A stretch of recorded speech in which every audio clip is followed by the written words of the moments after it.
At the annual World Economic Forum meeting this week in Davos, Switzerland, China's economic czar, Liu He, met a number of old friends he had not seen during his country's long battle with COVID-19. In a solicitous speech, he acknowledged the importance of in-person meetings, lamented the fragmentation of the world and called for economic re-globalisation. In a philosophical aside, he also emphasized the duality of things. China's recently abandoned zero-COVID policy cut the country off from the rest of the world, contributing to the fragmentation Mr. Liu bemoaned.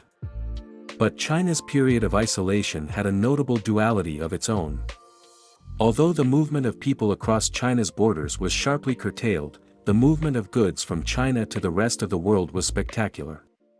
Despite all the disruptions, China's exports grew by almost 30% in dollar terms in 2021 and by another 7% in 2022, according to figures released on January 13. Perhaps in-person meetings are overrated. China's episodic lockdowns proved less damaging to trade than feared at the time.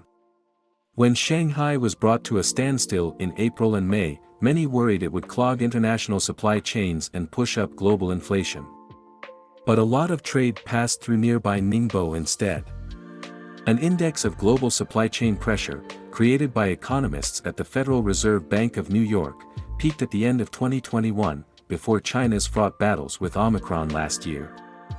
The index's decline since then was interrupted by the Shanghai lockdown and Russia's invasion of Ukraine, but not for long, see chart. Prices tell a similar story. In June, when the headline inflation rate in the United States peaked at 9.1%, the average price of Chinese imports into America rose by only 3.3%, compared with a year earlier. With the abrupt removal of China's zero-COVID policy, the flow of people, like Mr. Liu, across the mainland's borders has resumed. The number of passengers on Air China's international routes rose by a third in December compared with the previous month. Other parts of the economy will also improve as the year unfolds. A recovery is expected in retail spending, which fell last year and would have been even weaker had it not been for the anxious stockpiling of food and medicines. The outlook should also improve for home sales, which shrank by more than a quarter in 2022, the sharpest decline on record. The government has given property developers a blood transfusion, Mr. Liu reported in Davos, helping them raise finance. It has also taken steps to quicken the pulse of the market, which he hopes will help developers raise much-needed revenue. But the glaring exception to this brighter outlook is exports. They are likely to fare worse in China's year of reopening than in its last year of lockdowns. Indeed, the monthly figures have been negative in the past 3 releases. According to UBS, a bank, merchandise exports will shrink by 4% in dollar terms in 2023 as a whole. This would be only their 5th such fall since 1980. The re-globalization of China's people will coincide with a deglobalization of its goods. China will attract many more foreign visitors and fewer foreign sales. In one important respect, China's reopening has made life harder for its exporters. The turnaround in China's zero-COVID policy has contributed to a revival of the yuan, which has risen by 8% against the dollar since the start of November, making Chinese exports less competitive. Mr. Liu invited his audience in Davos to visit China again.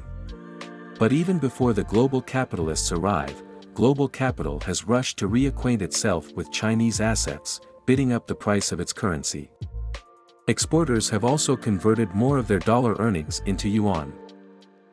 The main reason for the export bust, though, lies outside China. The slowdown in the world economy will cut demand for its wares. And the landing will not necessarily be soft. In December, for example, China's sales to America, the EU, and Japan fell by 17% compared with a year earlier.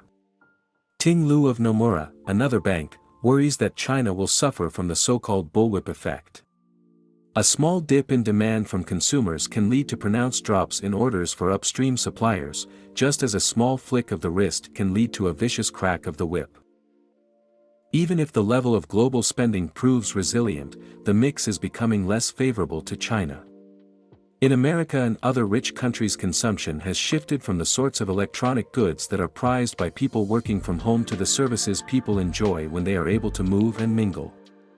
China's global shipments of computers and their parts shrank by 35% in the latest trade figures.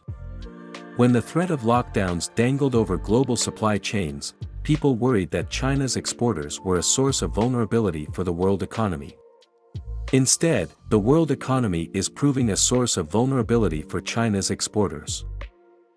If you found this video helpful, please consider subscribing to our channel for more informative content like this. Give us a thumbs up if you liked the video and feel free to share it with others who might find it useful. Thank you for watching, and we hope you found the information in this video valuable. We'll see you again soon.